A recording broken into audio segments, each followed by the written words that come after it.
আমি Helena Raihan class ভ্যালের পক্ষ থেকে তোমাদের সকলকে জানাই স্বাগতম। আজকে আমি খুব মজার আর খুব সহজ মাত্র 2 সেকেন্ডে একটি এমসিকিউ সমাধান করব তোমাদেরকে। এটা হচ্ছে বৃত্তেরই বিভিন্ন টাইপে ভাগ করেছি। তো এটা হচ্ছে টাইপ 1, ঠিক আছে? জাস্ট 2 সেকেন্ড লাগবে, মানে তুমি জাস্ট 2 সেকেন্ডের মধ্যে এটা করতে পারবে। 1 সেকেন্ডে এক ভাগ করবে আর 1 সেকেন্ডে বিয়োগ করবে। কি করতে হবে চলো দেখি। প্রশ্নটা কি? প্রশ্নটা হচ্ছে দুটি বৃত্ত পরস্পরকে বহিঃস্পর্শ করলে এদের একটির ব্যাস 10 সেন্টিমিটার, অপরটির ব্যাসার্ধ 4 সেন্টিমিটার। বৃত্তদ্বয়ের কেন্দ্রের মধ্যবর্তী দূরত্ব। একটা হচ্ছে বহিঃস্পর্শ আর আরেকটা হচ্ছে দেখো অন্তঃস্পর্শ। মানে এই টাইপের সৃজনশীল না, এমসিকিউগুলো তুমি কিভাবে করবে চলো আমি তোমাকে দেখাই। প্রশ্নটা আগে বুঝতে হবে, ঠিক আছে? বহিঃস্পর্শ অন্তঃস্পর্শ কি আমরা চিনি, চলো একটু দেখিয়ে দিই তোমাদেরকে।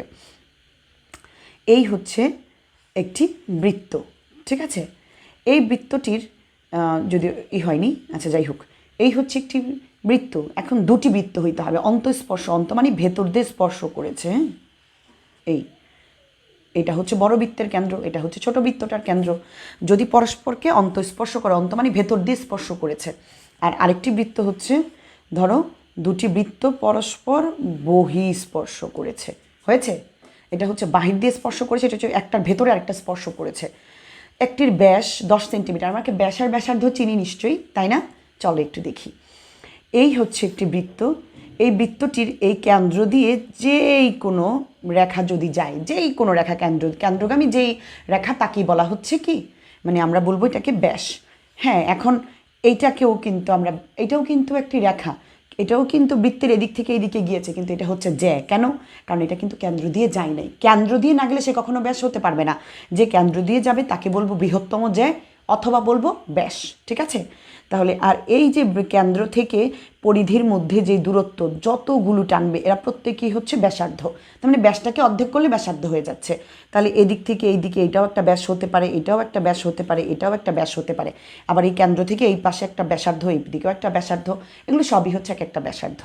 তাহলে একটার ব্যাস দেওয়া আছে আর একটার ব্যাসার্ধ দেওয়া আছে। দেখো তো, ব্যাসার্ধ যেটা দেওয়া আছে সেটা তোমাকে কিছু করতে হবে না।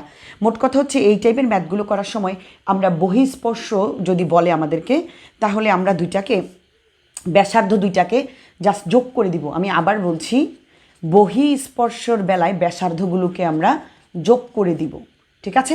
তাহলে একটার ব্যাসার্ধ দেওয়া আছে 4 সেন্টিমিটার, বুঝো, আর আরেকটার ব্যাসার্ধ না, এটার আবার ব্যাস দেওয়া আছে, ওইটা হচ্ছে 10 সেন্টিমিটার টোটাল। তো আমার তো ব্যাস দরকার নেই, আমার দরকার ব্যাসার্ধ। তাহলে 10কে যদি আমি অর্ধেক করে ফেলি, ভাগ করি, কত হচ্ছে? 5। আবার বলছি, এটা তোমাকে কনফিউজড করার জন্য এই কাজটা করেছে। একটার ব্যাসার্ধ দেওয়া, তুমি ভাববা 10 থেকে 4 বিয়োগ করলে 6 থাকে, কখনোই না। একটার ব্যাসার্ধ দেওয়া আছে, আরেকটার ব্যাসার্ধ নিজে নিজে বের করে নিতে হবে তোমাকে। ব্যাস না ব্যাসার্ধ, এই দুইটা জিনিসের দিকে তুমি খুব ভালো করে তাকাইবা, ঠিক আছে? তাহলে 10 10 দিয়ে যদি আমরা 2 দিয়ে ভাগ করি, 10কে কত পাচ্ছি? 5। আরেকটা তো 4 আছি। এবার 5 আর 4কে যদি আমরা যোগ করি, 9। আমি কি বোঝাতে পেরেছি? তাহলে এটার আনসার হবে 9। বহিঃস্পর্শের বেলায় হচ্ছে ব্যাসার্ধগুলোকে আমরা যোগ করব। এবার আসো অন্তঃস্পর্শগুলোকে আমরা কি করব।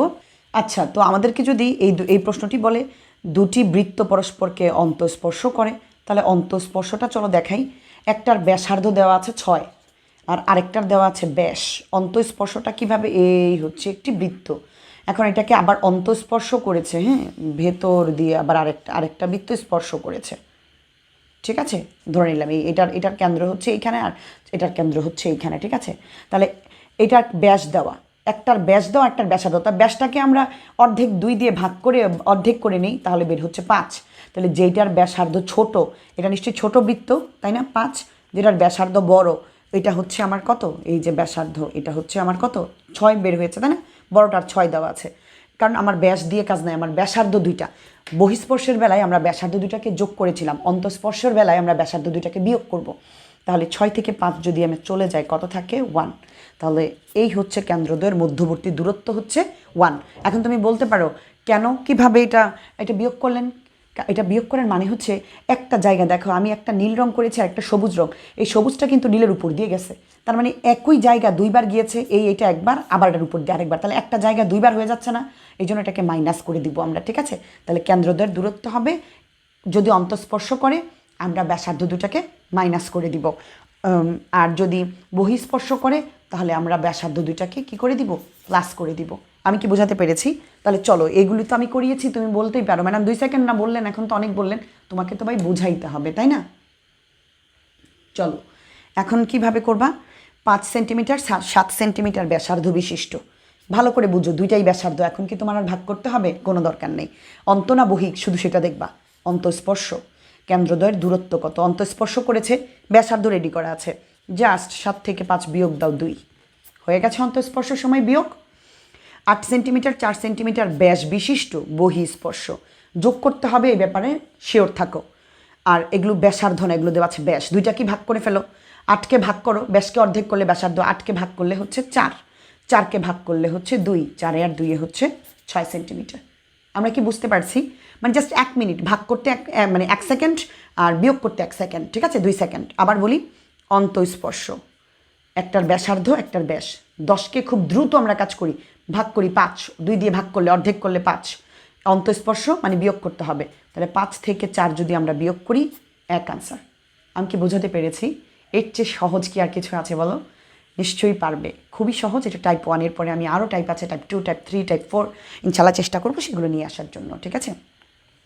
আর তোমাদেরকে একটি কথা বলা প্রয়োজন, ক্লাস 12 2024 সালে যারা পরীক্ষার্থী আছো তাদের জন্য একটি কোর্স শুরু করেছে, ম্যাথ প্লাস বাংলা দ্বিতীয় পত্র। আমাদের এই কোর্সটি মানে ম্যাথ তোমাকে এমনভাবে করানো হবে যাতে তুমি ম্যাথকে ভালোবাসতে শুরু করো, ম্যাথকে তুমি ফিল করবা। আমরা তোমাকে মানে ওইভাবেই প্রস্তুত করে তুলবো। ক্লাস 12 সাথে যুক্ত হলে তুমি তোমার ম্যাথ নিয়ে যত ভয়, তোমার উপপাদ্য তুমি বোঝো না, এমসিকিউ পারো না, হয়তো আন্দাজের উপর টিকমার্ক করো, এই সমস্ত যে কোনো প্রবলেম আমরা তোমাকে সমাধান করতে হেল্প করব। আমাদের 3 মাস এই কোর্সটি আমাদের হবে। বাংলা দ্বিতীয় পত্র এমসিকিউ আমরা তোমাকে 30-এ 30 পাওয়ার অ্যাবিলিটি অর্জন করাবো। আর হচ্ছে ম্যাথের আমরা তোমাকে A+, যাতে তুমি যদি একটু মনোযোগী ছাত্র হও, যে হ্যাঁ আমি কিছু কারো কথা আমি বুঝি, অ্যাটলিস্ট আমি কেউ বললে আমি বুঝি, তাহলে তুমি A+ পাওয়ার মতো অ্যাবিলিটি তোমার নিশ্চয়ই আছে, ঠিক আছে? তো ভালো থাকো সবাই, সবার জন্য শুভকামনা।